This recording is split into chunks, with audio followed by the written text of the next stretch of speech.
자, 오늘 본문은 마가복음의 결론.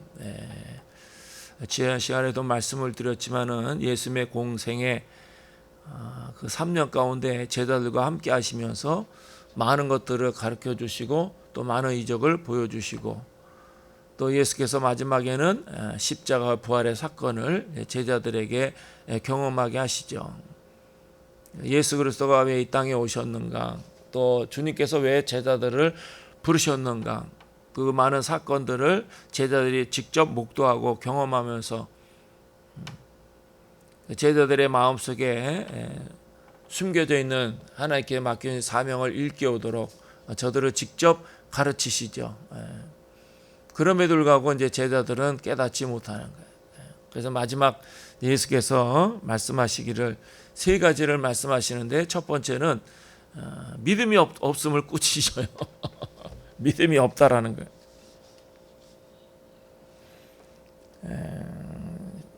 우리 16장 14절에 보면 그 후에 11 제자가 음식을 먹을 때에 예수께서 그들에게 나타나사 그들의 믿음 없는 것과 마음이 완악한 것을 꾸짖으시니. 예수님이 그 겟세마네 동산에서 십자가를 지시기 위해서 아주 치열하게 생명을 걸고 기도하시지 않습니까? 그때 제자들은 피곤에 지쳐서 또 아무리 생각이 없고 어떤 일이 일어날지 그 진행되는 과정도 깨닫지 못했기 때문에 피곤에 지쳐서 쓰러져 자죠. 그럼에도 불구하고 예수님은 그때 제자들을 책망하지 않았어요. 아주 결정적이고 큰 위기가 다가오고 있을 때도 제자들이 긴장을 풀고 나태하고 믿음도 없고 기도하지 않고, 그때도 예수님은 책망하지 않았어요. 그러나 십자가 부활의 사건을 경험했음에도 불구하고 저들이 믿음 없음에 대해서 아주 책망하지요. 히브리서 11장 6절에 뭐라고 기록되어 있습니까? 믿음이 없이는 기쁘시게 못하나니 하나님께 나아가는 자는 반드시 그가 계신 것과 또한 자기를 찾는 자들에게 상 주시심을 믿어할지니라.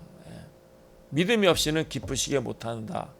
하나님이 가장 기뻐하시는 것은 하나님에 대한 절대적인 신뢰, 그의 약속과 말씀, 그의 능력과 행하신 모든 일들을 우리가 실제로 우리의 마음에 새기고 나의 사건으로 받아들이고 그 모든 것들을 믿는 그 믿음이 굉장히 중요하다.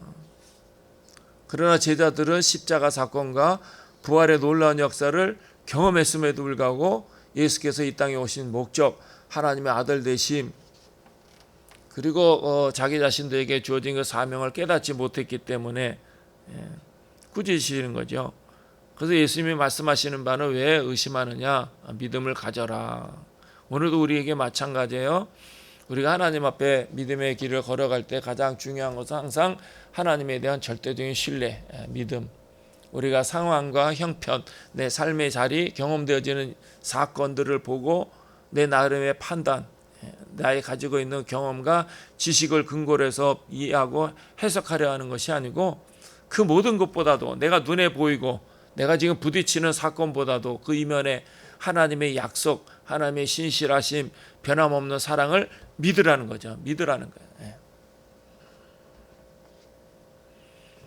믿는 것이 얼마나 중요한가. 믿기만 하면 어제 아침에 말씀드렸지만 믿는 자들에게는 이와 같은 표적이 따르리니 저희가 내 이름으로 새 방언을 말하며 귀신을 쫓으며 뱀을 집으며 무슨 독을 마실지라도 해를 받지 아니하며 병든 자에게 손을 얹은즉 나으리라.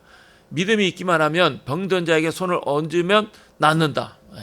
그런 기적이, 그런 놀라운 역사가 우리 가운데 나타나고 그런 귀한 열매를 맺어야 한다는 거죠. 믿음이 없기 때문에. 그러니까 예수님이 3년의 공생의 가운데 제자들을 데리고 다니면서 많은 일들을 경험케 하고 또 많은 일들을 가르치지 않습니까? 그래서 제자들에게 원하는 것은 주님에 대한 절대적인 신뢰와 믿음, 오직 믿음. 그럼에도 불구하고 제자들은 믿지 못했기 때문에 다 뿔뿔이 흩어져서 갈릴리 호수로 도망간 거죠. 예수님의 교훈, 메시지, 그 말씀을 잘 깊이 묵상해 보면 예수께서 다양하게 여러 가지 많은 것들을 가르쳐 주지만은 결국 그 예수님의 메시지 말씀을 잘 분석해 보면 금식이라든지 선행, 구제, 봉사 같은 것을 이야기해도 그렇게 중요한 부분을 차지하는 것은 아니에요. 예. 주님에 대한 절대적인 신뢰와 믿음. 그래서 끊임없이 강조하고 있는 거죠. 어떤 도덕적인 의무, 종교적인 경건보다도 더 중요한 것은 믿음이다. 그러니까 결국 제자들이 실패한 이유, 한가롭게 모여서 밥이나 먹고 우리가 앞으로 어떻게 할 것인가 서로 고민을 털어놓으면서 이야기하고 있을 때 찾아오셔서 믿음이 없기 때문에 우리에게 주어진 사명을 깨닫지 못하고 내가 어떤 존재로 이 땅에 살아가는지 알지 못하기 때문에 낙심하면서 고민하고 근심에 사로잡히는 거예요. 우리가 나약해지는 것도 불신앙, 비겁해지는 것도 불신앙, 세상과 타협하고 적당하게 신앙생활하면서 세상 속에 세상 유행과 풍조에 따라 살아가는 것도 불신앙, 믿음이 없기 때문에. 하나님에 대한 절대적인 신뢰와 믿음 있는 사람은 항상 당당하죠. 떳떳하죠. 흔들림이 없죠. 그래서 제자들뿐만 아니라 오늘 이 땅을 이 시대를 살아가는 우리에게도 마찬가지예요. 그러니까 예수께서 이적을 행하신 것도 말씀을 가르치신 것도 결국 제자들에게 믿음을 주시기 위해서. 그럼 우리는 어떤가요? 우리도 마찬가지죠. 신앙생활하면서 예배하고 또 말씀을 연구하고 또 날마다 하나님의 음성을 듣도록 우리를 이끄시고 인도하시는 궁극적인 그 목적과 의도는 우리가 주님에 대한 절대적인 신뢰와 믿음을 갖게 하기 위해서. 우리가 부족해도 괜찮아요. 허물이 많아도 괜찮고 실수해도 괜찮아요. 주님께 자랑할 것 없고 내세울 것 없어도 괜찮아요. 그럼에도 불구하고 내 마음속에 나는 주님을 절대적으로 신뢰하고 믿어. 나는 어떤 상황에서도 흔들리지 않고 약해지지 않고 내가 믿음의 길을 달려가고 하나님의 영광에 살고 내가 끊임없이 내 몸과 마음을 들여 하나님 앞에 예배해야겠다. 그런 믿음의 결단이 귀한 거죠. 그런 믿음으로 예배할 때 그 예배가 상달이 되어지고 기도할 때 하나님께서 들으셔서 응답하시는 거예요. 사람들의 말을 들을 것이 아니야. 이 세상이 어떻게 돌아갈 것인가 우리가 분석하고 해석할 것이 아니야. 성경에 기록되는 하나님의 놀라운 역사들, 우리에게 주시는 메시지, 성경에 기록되는 사건들은 과거의 사건이 아니에요. 이스라엘 역사의 그 과거를 우리가 연구하고 공부하는 것이 아니에요. 그들의 사건 속에 나타난 하나님의 엄청난 경륜과 섭리, 메시지, 우리에게 주시는 약속과 축복의 말씀을 내 것으로 받아들인 거죠. 하나님이 아브라함에게, 야곱에게, 모세에게, 다윗에게 주셨던 말씀들이 다 그 과거에 살았던 믿음의 선진들에게 주시는 약속이 아니에요. 이 시대를 살고 있는 저와 여러분에게 주시는 말씀이라는 사실을 믿으라는 거죠. 믿으라는 거예요. 그냥 하나님의 말씀을 듣고 난 오늘 은혜 받았어, 위로 받았어, 걱정이 사라졌어, 근심이 사라졌어, 그렇게 치부하는데 그 하나님의 말씀이 우리의 체질이 되고 성품이 되고 그래서 하나님에 대한 절대적인 신뢰와 믿음 가운데 씩씩하게 용기 있게 이 아주 노도강풍과 같이 아주 그 폭풍처럼 몰아치는 이 거칠고 험한 세상 가운데서도 꿋꿋하게 흔들리지 않고 당당하게 믿음의 길을 달려가라는 거예요. 그래서 그리스도인들은 특별한 삶을 사는 거죠. 하나님의 영광을 드러내는 생을 살도록 우리가 뽑힘을 받았다라는 거죠. 날마다 삶의 한복판 하나님의 역사 그 능력을 경험하면서 노래하며 찬송하며 믿음의 길을 달려가도록 우리를 가르치시고 깨닫게 하시고 은혜를 체험하도록 역사하시는 거예요. 그래서 믿는다는 게 얼마나 큰 축복인가. 믿지 않는 것처럼 괴로운 것이 없죠. 저는 어릴 때부터 초등학교 들어가기 전부터 교회를 다녔는데 저는 그게 참 감사한 것 같아요. 하나님에 관한 모든 말씀들이 하나도 의심이 안 돼.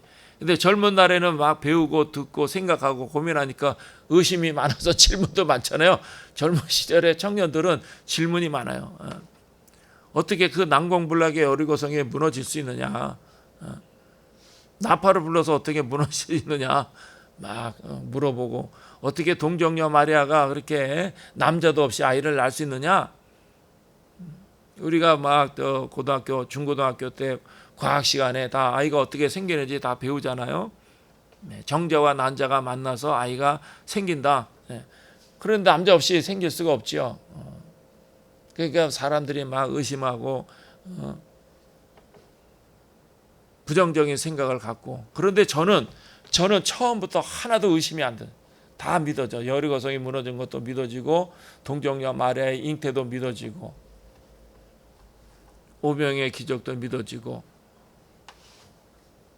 갈릴리오스의 그 폭풍을 잔잔케 하시는 그 예수 그리스도의 놀라운 역사도 믿어지고. 그러니까 얼마나 감사. 저는 다 처음에 이제 제가 젊은 날에 예수님을 경험하고 하나님의 큰 은혜와 사랑을 체험하고 믿음의 길을 달려가야 되겠다 결단해서 신앙생활을 하는데, 친구들이 다 그런 질문하는 거 보면서 참 놀랐어요. 왜냐하면 다 그런 저와 같은 그렇게 다 그렇게 생각하고 믿어지는 줄 알았어요. 성경에 기록된 거는 지금도 하나도 의심이 안 돼. 야, 이거는 사람이 쓴 거지. 이거는 어쩌다가 우연히 일어난 일이지. 요거는 아마 제자들이 착각한 것 같아. 우리가 가끔 환상이나 환시 그런 거 보지 않습니까? 그 사람들은 그렇게 의구심을 갖고 막 질문하고 따지고 그러는데 저는 하나도 한 번도. 그래서 젊은 날에는 그 당연한 줄 알았지만은 나이 들고 신앙생활하면서 야, 이게 얼마나 큰 은혜인가, 얼마나 큰 축복인가, 감사한 거죠. 그러니까 하나님의 말씀을 들을 때도 이 말씀이 내 말씀이야, 얼마나 감격스럽냐, 나에게 용기를 주시는 말씀이야, 나를 위로해 주시는 말씀이야, 나에게 주저앉지 말고 낙심하지 말고 일어서라고 용기를 주시는 말씀이야 라고 들려올 때 그 사람이 복된 사람이죠. 그 사람이 믿음의 사람이죠. 하나님의 말씀을 선별하면서 자기 나름대로 재해석하고 요건 아니야, 아니면 말씀을 들을 때도 허망한 생각들, 쓸데없는 생각들, 이런 고민 저런 고민, 예배 끝나면 어디로 갈 것인가, 누구를 만날 것인가, 내가 가지는 고민과 갈등에 대해서 내가 이걸 어떻게 해결할 것인가, 막 예배 드리는 중에도 말씀을 듣는 중에도 막 이런 생각 저런 생각 상념에 잠겨서 하나님 말씀이 들려오지 않는다. 얼마나 안타까운 일이에요. 하나님의 말씀이 이렇게 막. 사도행전 16장인가요? 사도 바울이 루스드라에서 말씀을 전하고 있을 때 그 안진뱅이가 한 번도 태어나면서 한 번도 걸어본 적이 없는 그 안진뱅이 하나님의 말씀 얼마나 귀하게 듣고 하나하나 그냥 가슴에 새기면서 즐겁게 기쁘게 그 말씀을 듣고 있으니까 이렇게 사도 바울이 설교하면서 사람들 표정을 보고 얼굴을 보고 낯색이자 얼굴색을 보면서 그 루스드라에게 믿음 있는 것을 보고, 사도행전에 분명히 그렇게 기록하고 있어요. 그 안진뱅이가 믿음이 있는 것을 보고, 사람의 표정을 보면 말씀을 들을 때 얼마나 환하게 빛나는지.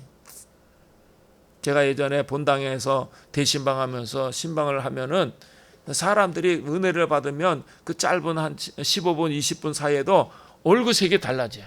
정말 환해져. 저는 그걸 많이 경험해요. 왜? 신방을 많이 다니니까.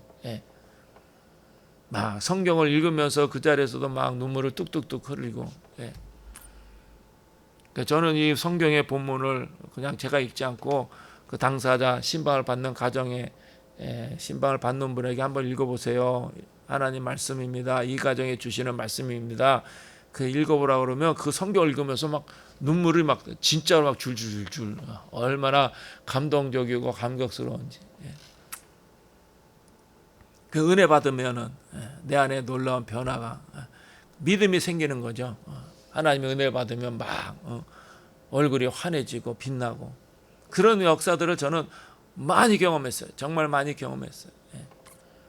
믿음이 없으면은 하나님의 말씀이 들려오지 않아요. 그러니까 예수님이 하시는 말씀이 무엇입니까? 너희 능력으로 살아라, 너희 의지로 살아라, 너희 열정으로 살아라. 그런 말씀이 아니에요. 주님을 믿으라는 거예요. 그러면 내가 내 안에서 역사할 것이다. 제가 저 20대 초반에 주님에서 헌신하고 내 생명이라도 바치겠습니다. 팔다리라도 잘라드리겠습니다. 얼마나 용기가 대단했어요. 그죠? 막 첫사랑에 감격스러워서 나는 주님에서 순교도 할 수 있어요. 막 주님이 하시는 말씀에 생생하게 저는 그 음성을 들었어요. 야야야야야, 그거 아니다라는 거예요. 내가 너 안에서 역사할 것이다. 내가 너 안에서 내 안에서 역사, 나를 인도하시고 이끄시고 몰아가시고 결단하게 하시고 내가 너 안에서 역사할 것이다. 그게 그리스도인의 삶이죠. 믿음이 있는 사람, 하나님과 바른 관계를 맺고 사는 사람은 내 안에서 역사하는 거예요. 올바로 분별할 수 있는 안목, 이 시대를 분별하고 이 세상의 흐름에 대해서 영적인 안목을 가지면 분별할 수 있어요. 우리나라 사회, 한국 정치를 보면 안타까운 게 사람들이 분별을 못해. 분별을 못하고 엉터리 결정을 하니까는 사회가 더 혼란스러운. 제가 정치적인 이야기는 하고 싶지 않지만은 그러나 영적으로 깨어서 믿음이 견고하고 하나님의 은혜와 사랑을 경험하면서 하나님과 바른 관계를 맺은 사람은 다 보여요. 보인단 말이에요. 그러니까 우리가 사진을 보듯이 그림을 보듯이 본다는 게 아니고 다 깨닫게 되어져. 이렇게 헤아려 내 마음속에 떠오르게 되고 이거는 잘된 거고 잘못된 거고 이거 하나님의 뜻에 맞고 안 맞고 그런 그 감동들이 와요. 그러니까 믿음이 얼마나 중요한가. 그래서 내 안에서 성령으로 역사하신다라는 거. 옳고 그름을 분별할 수 있는 참과 거짓을 분별할 수 있는 왜 이단에 빠지는가 이해를 못해요. 저는 왜 이단에 빠지죠? 저는 대학교 1학년 들어갈 때 통일교회 어떤 선배가 저를 찾아와가지고 막 핫도그도 사주고 점심도 사주고 젊은 날에는 얼마나 먹고 싶은 게 많아요. 막 식욕도 왕성하고 그러면서 나를 구슬르는 거야. 그런데 그 사람의 이야기, 통일교에 빠진 그 선배 이야기를 들어보면 처음과 나중에 틀려. 분명히 틀려. 이렇게 저렇게 달콤하게 이야기하는 것 같고 설득력 있게 이야기하는 것 같지만은 제 마음속에 이건 아닌데 처음과 끝이 다르잖아. 처음 말과 나중 말이 다르잖아. 서로 모순이잖아. 이거는 참이 아니야. 진리가 아니야. 그걸 깨닫게 돼. 왜 이단에 빠지는 거예요? 분별을 못하니까, 구별을 못하니까. 이단에 빠진 사람들의 특징이 나는 잘 믿어, 나는 열심히 믿는 사람이야. 그래 다 혹하고. 우리는 늘 겸손해야 돼요. 내가 얼마나 엄청난 죄인인가, 내가 얼마나 허물이 많고 연약한 존재인가, 내가 주 없이는 살 수 없는 인간인 걸 깨닫고 날마다 가르쳐 주세요. 내 믿음을 더해 주세요. 내가 주님의 은혜와 사랑 가운데 살고 싶어요. 자기 자신을 낮추고 겸허히 옷깃을 여미고 항상 하나님의 말씀에 대해서 진지하게 서 있으면 그런 사람은 실패하지 않아. 세상 유행과 풍조에도 빠지지 않고 허망한 이단의 사설에 빠지지 않고 하나님 앞에서 바르고 깨끗하게 살아가는. 하나님은 그런 사람들을 찾고 계시고 그런 사람들 통해서 하나님은 위대한 역사를 이루시는 거예요. 믿음이 얼마나 중요한가.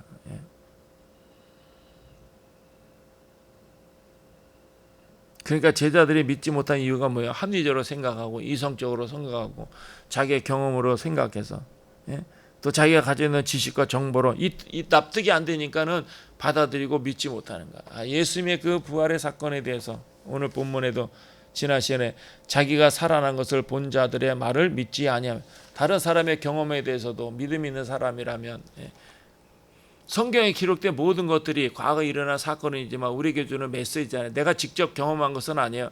그 기록된 말씀을 통해서 나에게 주시는 말씀으로 받아들인 것. 그것이 믿음이죠. 그래서 이 말씀들을 붙잡고 살아갈 때 위대한 생을 살고 성공적인 인생을 사는 거예요. 믿음이 없기 때문에.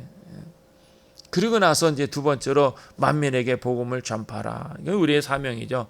교회가 존재하고 세워진 목적도 복음 전파를 위해서, 전도와 선교를 위해서 이 세상을 아름답게 하고 건강하게 하고 건전하게 하고 하나님 알지 못하는 사람을 데려다 가르치고 하나님의 사람을 만들어서 세상 가운데 빛과 소금에 살아가도록 하기 위해서. 그러니까 교회가 왕성하기를.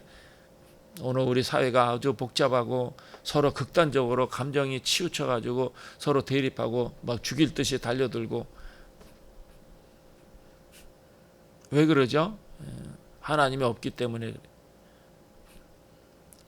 한국교회가 힘들고 어려울 때 막 60년대 70년대 모여가지고 기도하고 제가 어릴 때는 매일 저녁 수요일 저녁 주일 저녁마다 부흥회를 쫓아다녀요. 어머니 아버님이 그렇게 부흥회를 열심히 다니면 저는 이제 어머니 등에 아버지 등에 엎혀가지고 제가 하나님 말씀을 안 해요. 예배를 안 해요. 가서 그냥 자는 거죠. 어머니 무릎 베개라고 자는 거죠. 그런 예전에는 그렇게 부흥회가 많았어요. 기도원도 사람들이 꽉꽉 차고. 그러니까 어떻게 돼서 한국이 선진국에 들어가잖아요. 부자 나라가 됐잖아요. 잘 사는 나라가 됐잖아요. 세계적으로 인기를 얻는 나라가 됐어. 그러니까 사람들이 이제 다 우리가 부자 되게 해달라고 부자 되게 했더니 다 신앙을 버리고 다 코로나 핑계로 코로나 때 다 떠났어. 자, 떠난 거 좋아요. 뭐 신앙이 있든 없든지 자기가 책임지고 자기가 결단해서 행할 건데, 그러나 그 결과는 뭐예요? 우리 사회가 이게 정치적인 문제가 아니에요. 이데올로기 문제가 아니에요. 신념의 문제가 아니에요. 잘 알아야 돼요. 교회가 텅텅 비고 기도원이 썰렁하고, 그러니까 이제 한국 사회 막 감정적으로 치닫고, 이게 하루 이틀에 해결이 안 돼. 앞으로도 수십 년 동안 서로 싸우고 미워하고 적대적인 행동을 취하고 용납과 용서가 없이 서로 싸우려고 달려들 거예요. 그럼 얼마나 백성들이 피곤해. 교회로 돌아와야죠. 교회로 돌아와야 돼. 하나님 말씀을 듣고 하나님을 예배하고 하나님을 섬기고 하나님의 말씀대로 살아야 돼. 그래서 우리가 복음을 전해야 된다는 거죠. 그리고 이제 마지막으로 예수님이 하신 말씀이 언제나 너희와 함께 할 것이다. 성경이 이야기하는 가장 핵심적인 내용이 뭐예요? 핵심적인 주제가 뭐예요? 제가 강조해서 말씀을 드리잖아요. 두 가지. 창세부터 요한계시록 다 빼도 가장 최후에 남는 가장 중요한 메시지, 하나님 우리를 사랑하신다는. 두 번째로 우리를 사랑하시기 때문에 언제나 함께 하신다. 아브라함에게도 그렇고 다윗에게도 그렇고 제자들에게도 그렇고 여호수아에게도 그렇고 내가 너와 함께 할 것이다. 내가 모세와 함께 있던 것 같이 너와 함께 할 것이다. 제자들에게 세상 끝날까지 너와 함께 할 것이다. 베델에서 돌베개 베고 자는 그 야곱에게 나타나셔서 너가 다시 고향으로 돌아올 때까지 내가 너와 함께 할 것이다. 성경에 수없이 내가 너와 함께 할 것이다. 다른 이야기 하잖아요. 부활 승천하시면서 제자들에게 뭐 이러니 저러니 다른 이야기 하잖아요. 야, 내가 너희들 함께 할 것이니 걱정하지 말고 주님을 믿고 믿음의 길을 걸어가라. 오늘도 주님이 여러분과 함께 하심을 꼭 기억하시고 이 믿음 속에서 복된 날, 승리의 날이 되기를 주님의 이름으로 축원합니다. 기도하겠습니다.